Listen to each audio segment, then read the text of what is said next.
Добар ден, почитувани гледачи.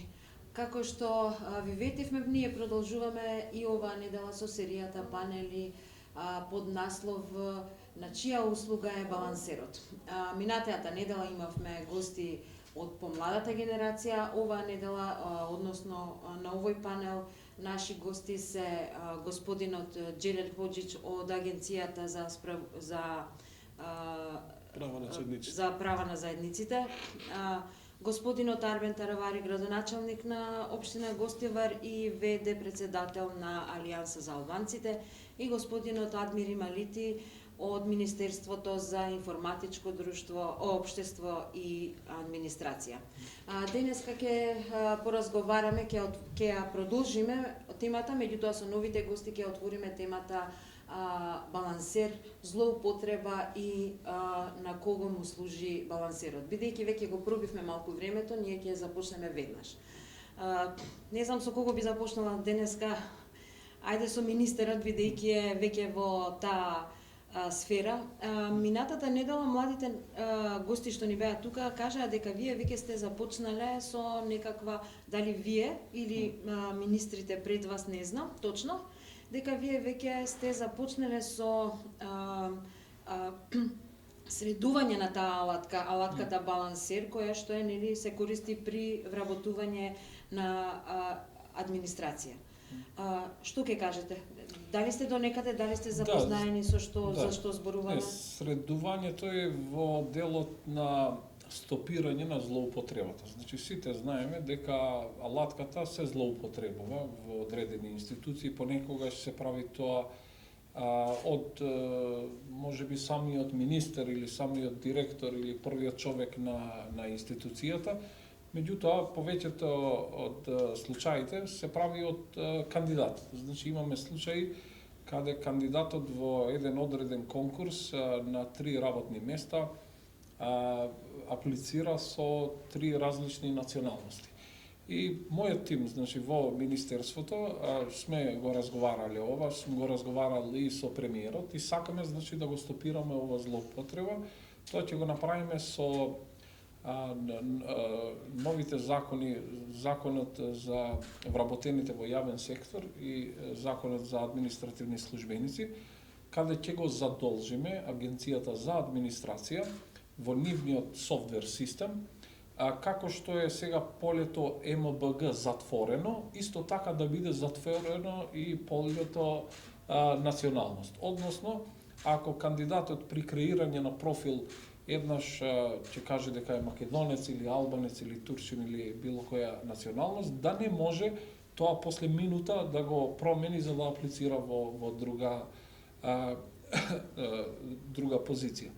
Така што во случај кога еден кандидат ќе селектира погрешна националност, може да прати барање до агенцијата за да тоа се промени. Значи, со ист систем како што е со МБГ, ова го имаме разговарано со неколку колеги министри, со премиерот, и ние као министерство тоа ќе го предлагаме, мислиме дека тоа би го средил овој делот на злоупотребата. Меѓутоа, сега ако е прашањето по-генерално за балансерот на кого му служи, тоа би требало да му служи на граѓаните, односно сите граѓани без обзир каква етничка припадност имат, да имат аксес во институциите, во сите институции, бидејќи ние се уште имаме статистики каде гледаме дека одредена заедница не е ни 1% застапена во одредена институција. Ова значи дека кај нас имаме системски проблеми и затоа балансерот е алатката која би требало ова неправда, да кажеме, да го среди во нашиот систем. Али за ова покасно може да разговараме. Сега, кога се работи за балансерот, нели знаеме дека е алатка за правишна застапеност на привработување. Во рамки на рамковниот, на Охридскиот рамковен договор и понатаму. Но за тоа малку понатаму. Со господинот Джелел Хоџич неколку пати веќе сме отвориле темата за балансерот на неколку наши други настани, но и на интервју, чинам, да, и со директорот на агенцијата. Вие сте доаѓате од агенцијата, освен што сте председател на СДА, меѓутоа денеска сте во улога на подпредседател на агенцијата за односи со помалите заедници. Како е сега состојбата? Дали е влошена или е поправена од, например, минатата година кога разговаравме за ова? Правичната и соодветната застапеност е една од работите кои ги следи Агенцијата за остварување на права на заедниците и таа покажува едно подобрување, но со едно ниско темпо и тоа, ако вземете години наназад, го покажува истото. Ние како агенција на нашите партиципативни форуми, тоа е една форма на диалог каде од една страна ги седнуваме невладините критички организации на помалку бројните заедници, а од друга страна ги представниците на институциите, секогаш има представники од МИОА, разговараме за битни теми за помалку бројните заедници, од тука вадиме заклучоци и ги даваме дали до влада, дали со одветни министерства. Ние за балансират веќе поодамна си имаме изјаснено дека тој за жал е нефункционален во повеќе основи. Едната е основа оваа што збореше министерот, а тоа е дека некогаш луѓето кои сакаат да дојдат до работа го злоупотребуваат моментот и се изјаснуваат онака како што им одговара за да може да дојдат до работата, за да нема доумици, за да нема до јавноста погрешни толкувања. Балансерот дава предност помеѓу два еднакви кандидата на одредена заедница која не достига во администрацијата. Значи, принципот на соодветна и правична застапеност силно го поддржуваме и тоа е важен принцип, посебно е важно и за помалку бројните заедници, но балансерот покрај оваа мана има една друга мана. Јас сметам дека има една методолошка мана затоа што се спушта на институција. И сега вие многу често во одредени институции кои се помали, кога ќе го калкулаторот ќе го внесете и балансират, би вади момент дека треба да се вработи, да речеме, одреден македонец според коефициентот. А ние гледаме бројките дека бројката на македонци и според минатиот попис и според резултатот на овој попис е превработена. И тоа покажува дека балансерот, освен овој момент за кој збориме дека се јавува одредена злоупотреба, за мене тоа помалиот проблем, има еден методолошки проблем и секако ние имаме комуникација со Министерството, стоиме на располагање. Треба да се најде некаков начин, сите засегнати страни да најдат одреден начин, да се најде по еден поефикасен механизам. Иако ги земете низ минатите години, процентот на вработени во администрација ќе се види дека има одредено поправање на правичната и на соодветната застапеност како важен принцип, но иде премногу споро. Кога сме веќе кај институциите, господинот Таравари е воедно и градоначалник вие сте градоначалник на општина Гостивар, и јас сите што се градоначалници или работат во општините имаат екзекутивна некаква позиција таму, ги прашувам како е состојбата со балансирот токму во вработување во Гостивар, во општината или и надвор од општината? Гостивар е мултиетнички град, ја често велам слично на Македонија. Македонија во мало, само што албанците се таму доминантни, 65%, македонци 21%, турци 12% и останати 2-3%. И знам дека во општината има вработени и турци, албанци, сега во овој последен мандат и двајца роми вработени, така да има застапеност скоро од сите етнички заедници, тие што живеат во Гостивар. Балансерот точно е дека се злоупотребува. Тоа е факт, непобитен факт. Ние, за среќа или за жал, првите 4 години од првиот мандат, значи, воопшто немавме ниеден конкурс, поради одредени пречки од Министерството, кај што е министерот, и сега овој мандат, малку и со помош на министерот, веќе ги имаме првите вработувања и факт е тоа дека, видите, од човечки ресурси луѓето знаат колку места ќе има во општината.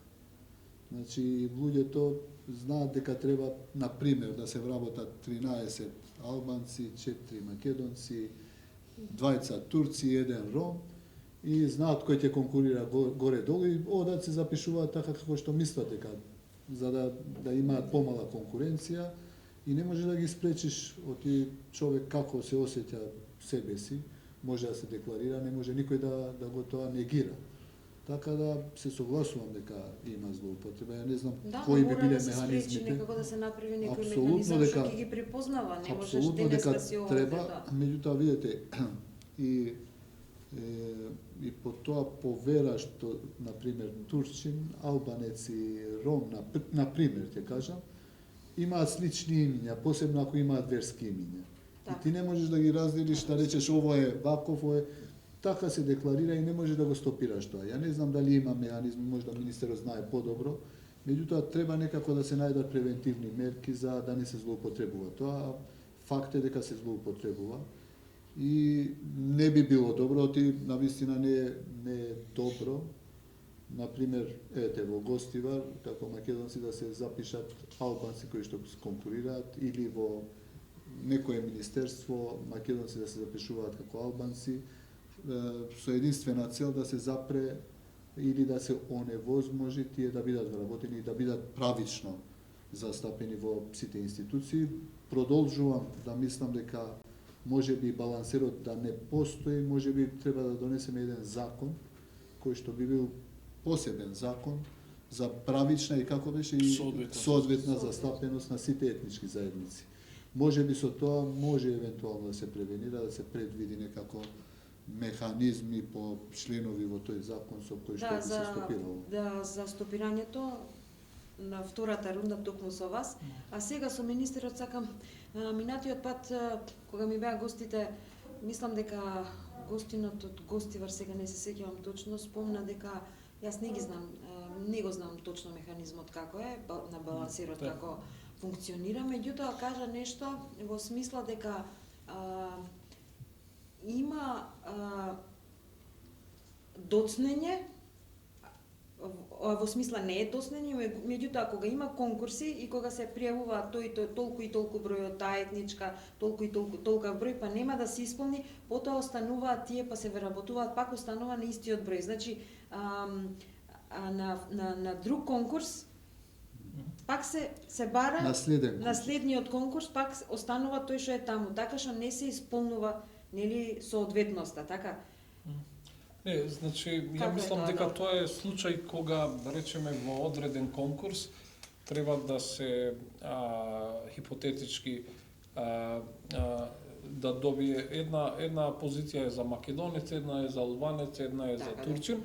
Ако евентуално нема апликанти кои се од овие националности, институциите по втор пат имат можност да не го земат во предвид ова националноста, што првиот пат значи се дал таа шанса. Дали се може да се злоупотреби тоа, бидејќи мислат луѓето дека и тоа се злоупотребува? Видете, значи не само за ова. Ние мора да бидеме искрени дека и да ги имаме најдобрите закони. Кај нас има тенденција од одредени кругови да го хакират системот. И сега секогаш првиот човек на институцијата со службите може и да имаме сознанија за такви случаи кога отварат конкурс па да не слушне никој за да можат втор пат да запослат кого сакат.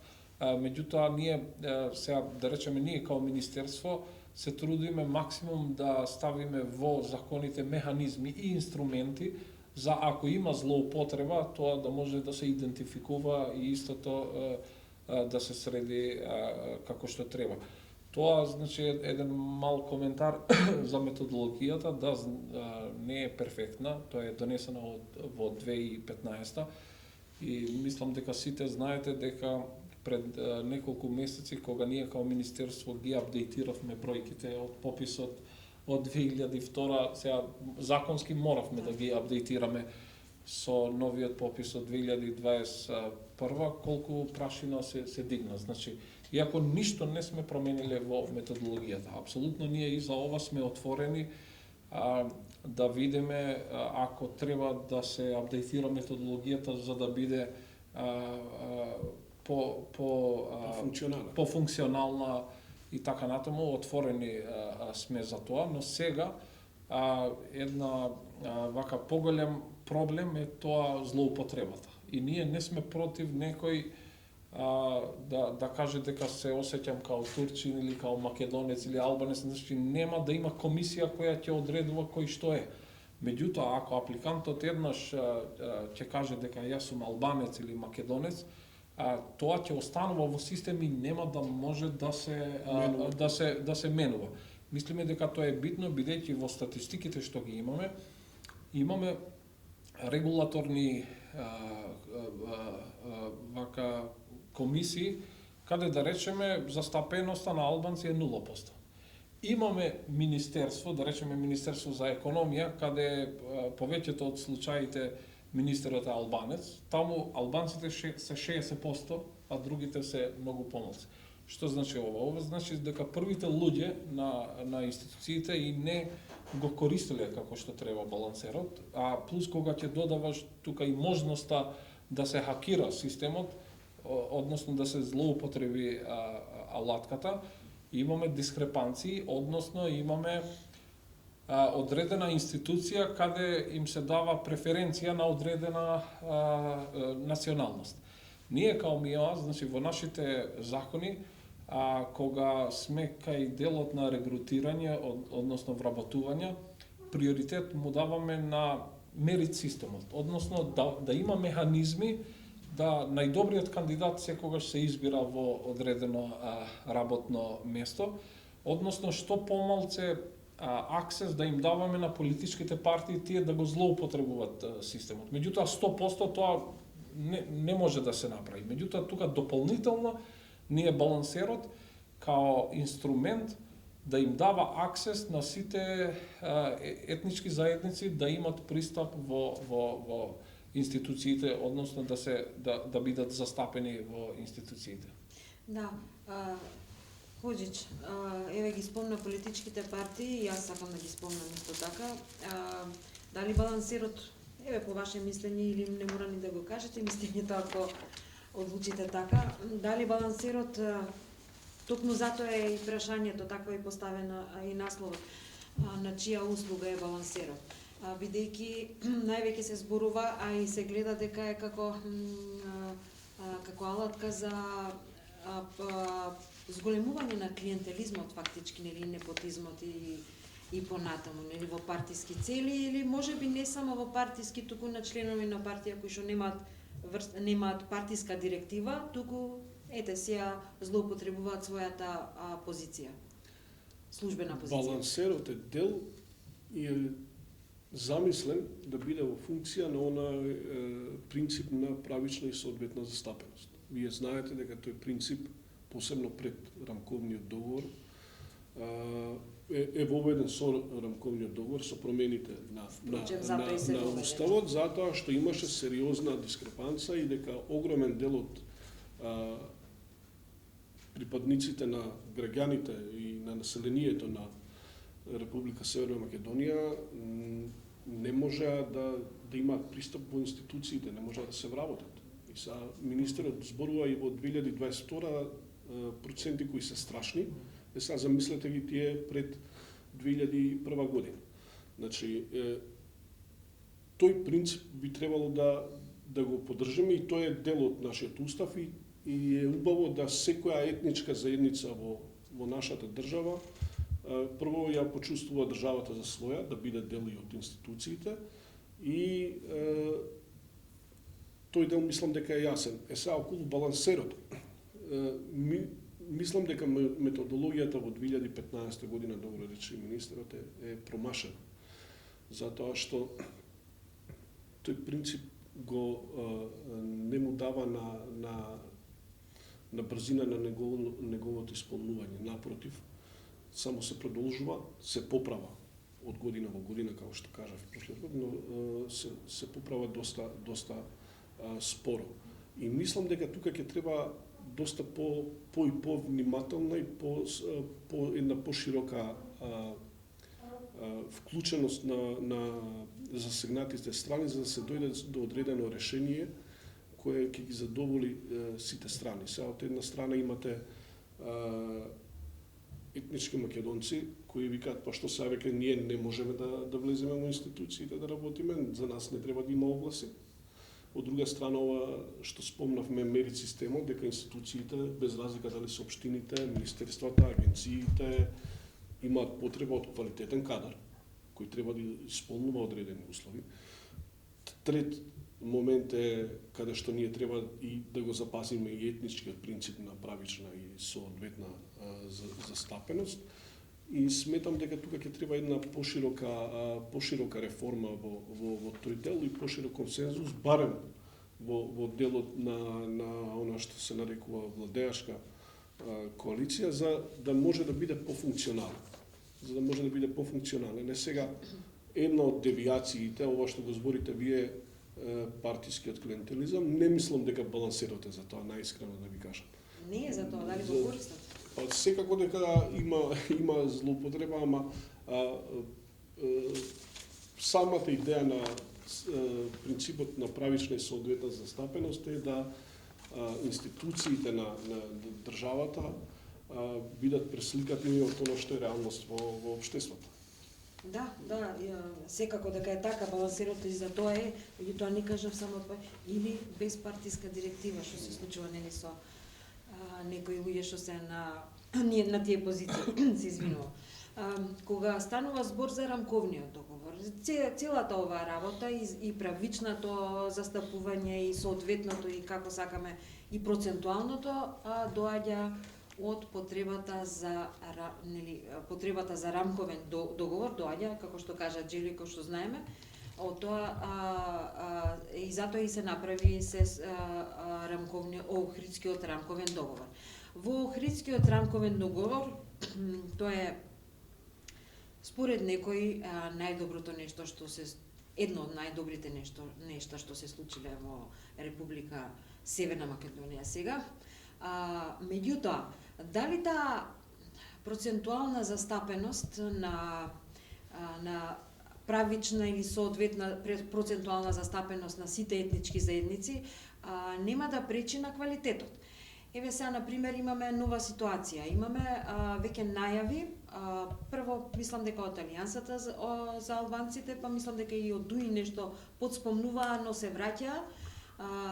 Најава дека 20% од популацијата кои што како што стои во преамбулата и во уставот ќе треба веќе да се смени, да се стави народот. За тоа нешто, по мое видување, за да се смени уставот на таков начин, ќе треба уставот да гласи како устави во други држави.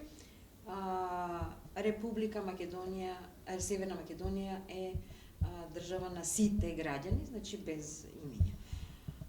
Но ние имаме веќе тука имиња на секоја етничка заедница. Вие имавте веќе некоја најава, имавте и чинам дека во некое последно интервју дека веќе полека македонците, граѓаните македонци од поетничка заедница треба да се навикнуваат или да ги тестираме на тоа дека албанците не треба да се нарекуваат 20. Ќе ме исправите ако грешам. Насоката на прашањето ми е дали етничката застапеност и квалитетот веќе го достигнале тоа ниво да ние веќе полека ги напуштаме начелата на рамковниот договор за да се споиме. Јас мислам дека не. Мислам дека рамковниот и не требаше да постои, бидејќи но мораше да се направи заради токму тие проблеми што ги спомна. Таравари. Да, јас вака сега често и одредени политички партии и кога зборуваме пред камери, зарем ни треба балансер. И јас сум дека не ни треба балансер. Меѓутоа, ајде да збориме што е причината, и балансерот е последицата. Што е причината? Пред 2001 година, пред 2002 година, доколку во сите институции имаше бошњаци, роми, турци, албанци, ја памтам во клинички центар, пред 2002 година немаше ни еден доктор, за жал. Не сметам и не мислам дека немало ни еден способен албанец или турчин или бошњак или торбеш или некој кој што е добар кадар и да биде таму. И бевме принудени да дојдеме во состојба да направиме алатка со која што ајде да ги балансираме работите. Се уште продолжувам да мислам дека понижувачки е да постои балансер. Затоа велам подобро да имаме закон во која што ќе се предвиди да има представници од сите етнички заедници, сепак да раководат и да бидат шефови на сектори тие што се најспособни. Било што да е тој. Значи по меритократија. Било да е бошњак, албанец, турчин, македонец, ром, не знам што. Значи може и така да се среди со некој закон за меритокрацијата да биде пред се. Да, но Дури сепак треба да конкурсите- постои закон кај нас, Да, за да, да... ама тој закон може и со консензус да седнат повеќе политички партии или да се отвори јавна дебата, како што кажа и колегата, да се дебатира тоа во општеството. Добро е да се отвараат дебати. Ние често за одредени работи ги сметаме како табу. За 20%, ете, последните месец-два, мене ме нарекуваат најголем националист во Македонија, бидејќи сум спомнал дека треба да се тргне 20%. Ајде да анализираме отворено. Албанскиот јазик е официјален јазик во Македонија. Значи, само што не стои како албански јазик, туку стои како јазик кој што го говорат 20%. И идејата наша е, ајде бе, да ги тргнеме тие народ кој што збори и е над 20%, да ставиме албански јазик. И така постои закон за употреба на албански јазик.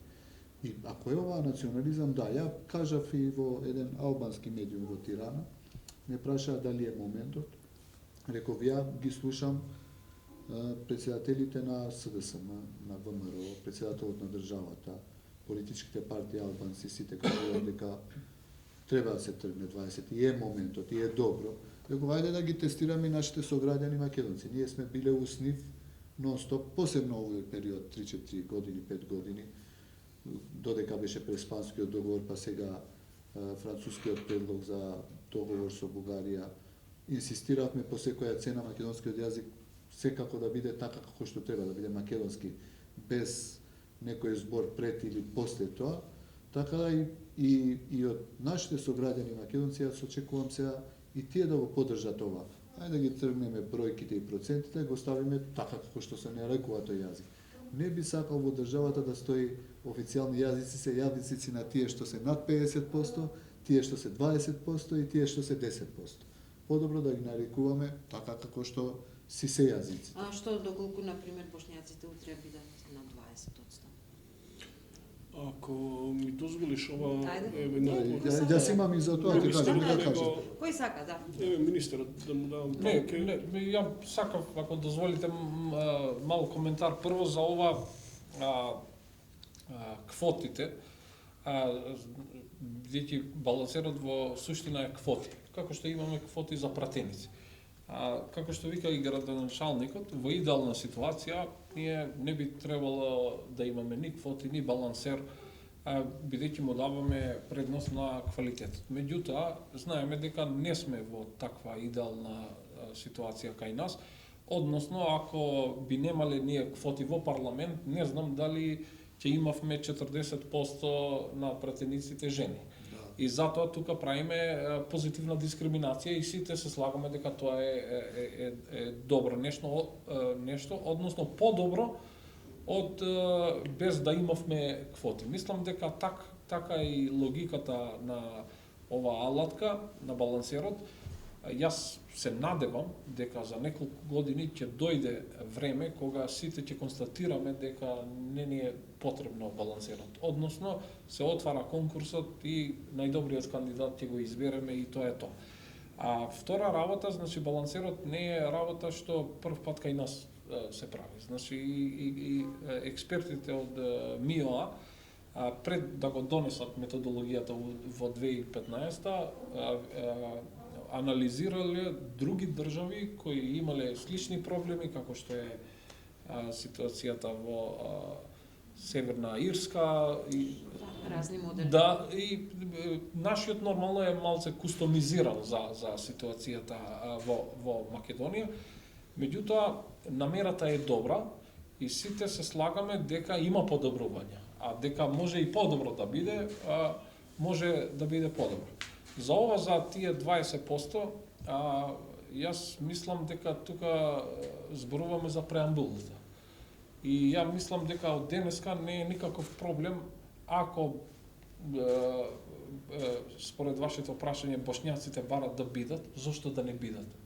Што губи државата ако одредена заедница као бошњаците барат да бидат именувани во преамбулата као бошњаци. Се бошњаци. Да, значи и тука значи ако одредена многу битна заедница во државата како што се албанците, бошњаците, турците барат да бидат. Мислев на јазикот кој го Да, отворат. ама и тоа како што кажа и градоначалникот, значи сега ние употребуваме синоним на албанскиот јазик. Односно неќеме да пишуваме албански јазик, сакаме да пишуваме кои го говорат повеќе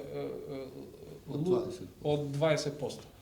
И сега ако албанската заедница која живее во Северна Македонија бара тоа да се стави као албански јазик, зошто некој да гледа проблем во ова? И мислам дека треба да стигнеме во бидејќи знаеме контрааргументот е унитарната држава што Тоа е неспорно, никој не го спори. Не е спорно и плюс и албанците што живеат тука, па и бошњаците и другите. Нема друга држава. Значи и ние имаме само една држава. Односно сме тука и треба, значи ако таа заедница бара да биде така, не би требало ова да се проблематизира.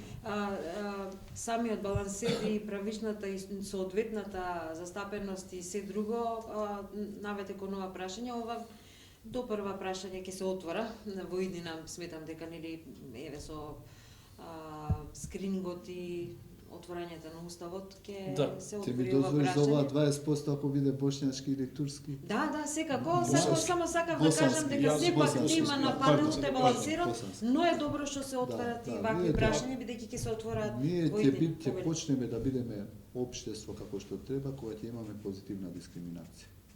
Значи, ние често ме прашуваат и другите етнички заедници, а што со нас во општините?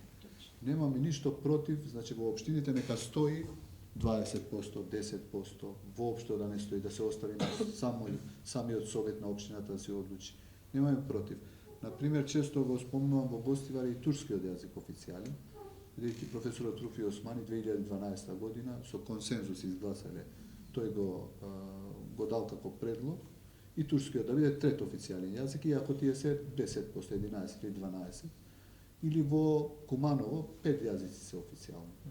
Меѓутоа, верувајте, некој вика во Гевгелија ќе се злоупотребува албанскиот јазик од некој граѓани. Не се злоупотребува. Гарантирам. Во Југославија, например, пред 90-та година официјални јазици во Македонија беа македонски и турски. И не верувам дека некој албанец во Гевгелија кој што живее ќе го злоупотреби тоа да бара преведувач или да направи проблеми или 100 во Прилеп што живеат турци ќе го злоупотребат. Ја продолжувам да мислам дека тоа е ирационално и Бидејќи македонскиот е сепак официјалниот јазик на сите, апсолутно па првиот може да јазик биде први. и официјален и албанскиот. Меѓутоа, ја генерално мислам дека нема да се злоупотребува и граѓаните не го злоупотребуваат. Никој кај мене во општина, кај нас во општина во Гостива, не е дошол некој турчин да ми рече дај ми документ на турски. Ние официјално документите ги пишуваме македонски и албански. Меѓутоа, составоците на Советот се преведуваат и на турски. Било каков документ подготвени сме, имаме екипа и турски да се напише. Меѓутоа, by default, сите документи одат македонски и албански. Не дошол до денеска, иако е официјален, де факто, никој не дошол некој граѓанин турчин да ми рече зошто нема турски. Дај ми и турски да има. И да се случи, подготвени сме да го направиме тоа и на 3 јазици, нема никаков проблем. И ништо не е страшно и да се направи и еден-два Апсолутно. случаеви да има. Апсолутно.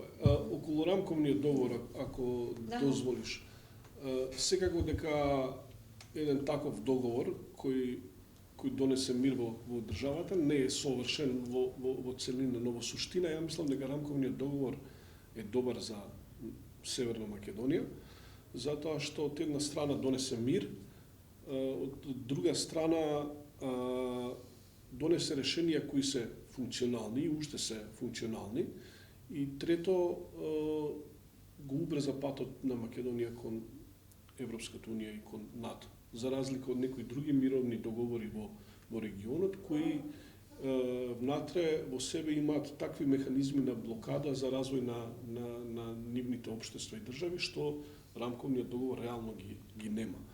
Сега да, со тек на време, прво околу оваа тема за преамбулата што почна министерот, нема ништо страшно да се додадат и оние кои се, јас сум овде и во функција на Агенцијата за заедниците, тоа се овие помалку бројните заедници, нема ништо страшно ако ние ги додадеме хрватите, бугарите, црногорците. Јас знам по себе како припадник на бошњачката заедница, знам колку значеше ние во 2002 година кога станавме дел од преамбулата и колку тоа ни олесна, добивме редакција во јавниот сервис на босански јазик, добивме право на образование на босански низ институциите кои го бараме и станавме повидливи, некако се релаксираше заедницата. Зашто и тие помалку бројни заедници да не бидат дел од уставот? Аргументот на дел од опозицијата, не целата, ама дел од опозицијата вели така ќе се бугаризира Македонија. Не мислам дека може нашето општество се бугаризира со 3.500 бугари. Ова што го спомнавте вие со уставот, првичната преамбула на Охридскиот рамковен договор гласаше така дека оваа држава на сите граѓани, потоа ја променија. Нашата преамбула е многу слична на преамбулата на Хрватска. Хрватска пред да влезе во Европската унија, Европската унија побара од нив. Или ќе речете дека ова е држава на сите нејзини граѓани, или ако веќе набројувате, ќе ги наброите сите останати. Во Хрватска и македонците се дел од преамбулата на Хрватска. 24 етнички заедници. Да, 24. Значи, а процентот е помал од процентот на бугарите. Не верувам јас дека Хрватска се македонизираше таму. Ме разбирате? Напротив, државата, се враќам повторно на таа теза за еден одржлив развој на општеството. Мора да ги вклучите сите заедници. Ако немате вклученост на сите заедници, државата губи право. А при тоа, од тоа не губат доминантните заедници, не губат ниту македонците, не губат ниту албанците. И ова околу 20%, тоа е направено така, за мене е несреќно направено. И тоа зборува само за јазикот. И сега првата листвица е за јазикот на национално ниво. Граѓаните кои го зборуваат јазикот повеќе од 20%, ја мислам дека повеќе од 20% зборуваат и англиски во Македонија. Сега на локално ниво може и да остане. Да речем има општини каде што повеќе од 20, Да. повеќе Може етнички и да се заедници. намали на 10%. Или може да се намали на 10%. Али имаме и позитивни примери каде што ова сега го спомна градоначалникот во Гостивар, во Сарај, во Чаир, во Куманово, каде што одредени градоначалници, имајќи предвид дека одредени заедници не проаѓаат 20%, а свесни дека треба да ги вклучат во развојот на Да ги општината испочитуваат. и да ги испочитуваат и да се осетат овај, ги изгласале символите на помалку бројните заедници. И турскиот јазик е и во општина Гостивар, И ромското знаме. и ромското. Моето знаме сега и пред општина Чаир, и пред општина Сарај и така натаму. И не губат ниту албанците, ниту македонците од таа работа. Значи, во суштина, ја мислам дека Охридскиот рамковен договор е добар договор за државата. Тој е таков затоа што претходно кога го немало се гледало дека ако бил само мери системот се појавиле одредени други девијации. Ова приказна на вклученост на заедниците не штети на мери системот. Тоа не значи дека вие примате на одредена позиција на луѓе кои се несоодветни за таа позиција. Не ги примате само по етничка припадност луѓето. Туку само е дополнителен осигурач на внимавање на и етничката представеност во заедниците. Генерално, Горет. генерално ја мислам дека уставот и законите се да им се дадат права на луѓето, не да им се ограничуваат. Вака треба да го разбереме ова. Јас гледам одредени луѓе дека инсистираат по секоја цена да не биде тој, да не биде овој, да не. Со тоа ние ограничуваме. Нека бидат и торбеши и евреи, нема никаков проблем. Нека имаат не 10%, нека биде 5%, 10%. Нормално ни треба еден поширок консенсус, да отвориме дебата, да се збориме, што си имаме да се кажеме едни на други. Се повеќе кога криеме нешто или кога разговараме тоа скришом, тоа ствара фрустрација во спротивната страна. Затоа повеќето теми ние кои што живееме, сите етнички заедници тука, мораме да ги отвориме Па И еве- тоа што мислиме дека е најзабрането. И тоа што мислиме дека е најлошо. Ајде подобро да го разговараме отколку да го држиме тоа и да не фрустрираме. Еве у контекст на ова, значи ние упорно кај нас се зборува за бугарската етничка заедница, но меѓувреме имате повеќе етнички заедници кои декларативно искажале заложба за да бидат дел од преамбулата на уставот. Значи ги имате, ги спомна, торбешите, хрватите, Црногорците, црногорците, египјаните, евреите, власите, власите се веќе. се. Се. Да, Во, се. во. Значи, зашто со една негативна реторика за нешто што воопшто може да биде позитивна приказна? Пошто кај нас е најчесто се зборува различностите се богатство, и јас тврдам дека се, но ајде да го ставиме тоа во функција на развојот на нашата заедничка држава. Да, и последно, бидејќи времето се ќе не пригази, ама имаме време уште, за сите тројца важи ова, да го поставиме вака. Дали во Северна Македонија граѓаните, но и политичарите се навикна, бидејќи веќе и прашање на навика, да гледаат различни луѓе, работници од различни етнички заедници по институциите, бидејќи порано тоа не беше случајот. Една етничка заедница беше најзастапена, на многу малечки, многу малку места беа од други етнички, па да не речеме само од една или две, а сега е веќе поинаку. Сепак, со сите овие, или со злоупотреба на балансер, со злоупотреба на многу други работи, политички нели размени, меѓупартиски размени и договори, сепак сега по институциите, но и на други места, освен не знам како е сега состојбата во приватниот сектор, некаде има, а некаде воопшто не зимаат работници од други етнички заедници. Дали мислите дека веќе општеството полека почна да се навикнува да гледаат лица со имиња и презимиња од други етнички заедници, за да се премине нели полека не кон заборавање на значењето на Охридскиот рамковен договор, туку тоа да стане секојдневие без нели да не мора и да постои некогаш балансер, но сепак да постои, да не биде толку видлив. Мислам дека има во овој сегмент многу подобрувања и во многу институции првиот човек на институцијата, дали е министер, градоначалник или директор, му е битно институцијата да биде успешна. И сега ако јас као министер констатирам дека за успешна работа ќе ми треба овој човек во институцијата, навистина не ме интересира каква националност има, туку е дел од екипата и битно е екипата вака генерално да биде успешна.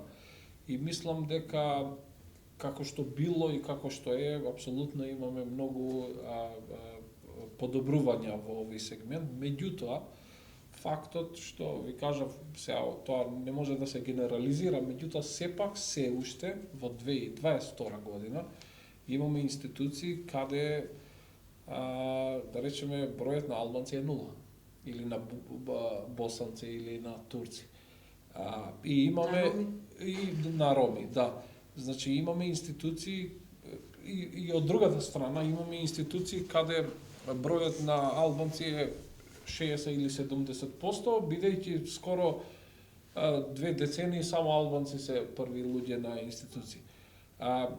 Значи, има одредени институции каде некако има отпор, односно се уште се злоупотребува системот така што да им се дава предност само на одредена етничка заедница. Така што затоа ако за нашите околности некој не прашува дали е дојдено време да се укине балансер, не би можел да кажам да. Заради фактот што се уште имаме институции каде постои таков отпор и сега не знам во такви институции како би било ако има и од други етнички заедници. Меѓутоа, генерално, ја мислам дека имаме подобрување во сегментот каде веќе вработените не се гледат по етничка припадност, односно се гледат повеќе колку квалитативни се, односно колку придонес може да дават за институцијата да биде поуспешна.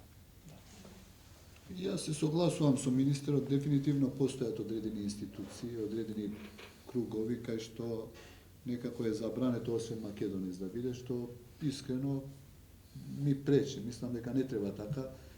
Ни остава впечаток дека ние сме нешто што може да штетиме. Не ние како албанци, мислам сите други етнички заедници мора да бидат само од македонска етничка заедница, што мислам дека не е ни за добро ни за државата. Мислите имаат отпор кон секоја друга етничка заедница освен Па својата? има такви институции. Ја, например, знам кај специјални единици во полиција и во армија, ми се чини. Таква информација не знам колку е точна, меѓутоа имаше пред одредено време што остава впечаток дека некој меѓу нама ни е наш. Зошто да не им отвар, да, например, фудбалската репрезентација на Македонија, памтам порано, секогаш имаше еден албанец или турчин колку да има за лек, или резерва или играч. Меѓутоа сега веќе кога се отвара пазарот, ги има тие што се најдобри. Така треба и по институции, веќе остануваме и без човечки ресурси. Например, фабрика која што раководи во Тетово, македонец, бара работници и ние не можеме да најдеме. И не избира дали албанец, турчин, ром, босанец, било што.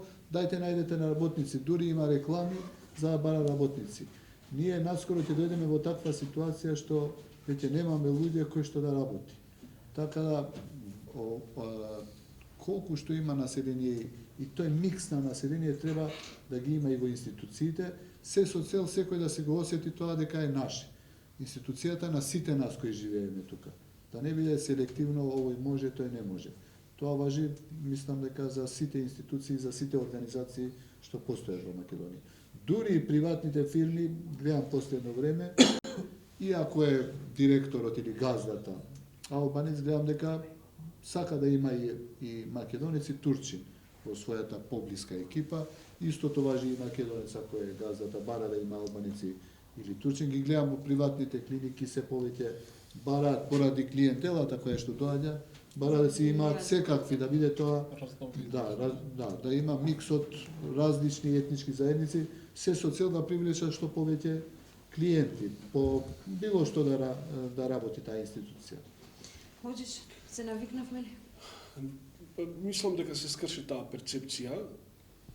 Рековме дека има уште работа и дека бројките уште не сме дојдени ние до таа правична и солидна застапеност, но правецот е тој, искршена е перцепцијата дека нема влез за одредени заедници во одредени институции, секако дека има многу работа, но Дијана, ние сме мала држава, последниот попис сме 1.800.000.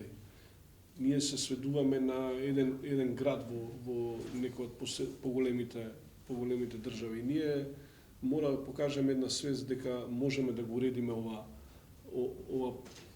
ова наша заедничка држава за да биде многу пофункционална и да биде многу подобро место за живење, како што кажа и градоначалникот. Ние веќе во одредени сектори имаме дефицит на работна сила. Дури се гледа, се приметува во гостителството, се приметува и во градежништво, каде што едноставно нема луѓе за работа. И мислам дека многу побрзо ќе ни дојде тој дел од свеста дека ќе мораат сите заеднички, освен институции, да на државата, целото општество да го уредуваме да биде доста пофункционално, посебно што ова и иселувањето многу не погодува, а тоа вака јас и као припадник од помалку бројна заедница, многу повеќе ги погодува помалку бројните заедници. Мене ме фрапира цифрата, например, 10.000 градежни работници во Македонија, од надвор, кои што не се по државјанство македонци. Тоа е фрапантна цифра. Или во гастрономија, над 1000 вработени кои што не се државјани на Македонија, што повторно е фрапантна цифра. Значи, зборуваме за сериозни феномени кои што наскоро ќе не најдат неподготвени. Дури ми кажуваат дека градежните работници сите добиваат плата над 1000 евра, што работат од надвор во Македонија, што не е плата ни на градоначалник, јас земам толку плата, сигурно и министерот тука горе-долу. Значи, мајстори што градат, градежни работници, значи ги нема во пазарот, или во гастрономија што работат се платени многу, бидејќи има недостаток.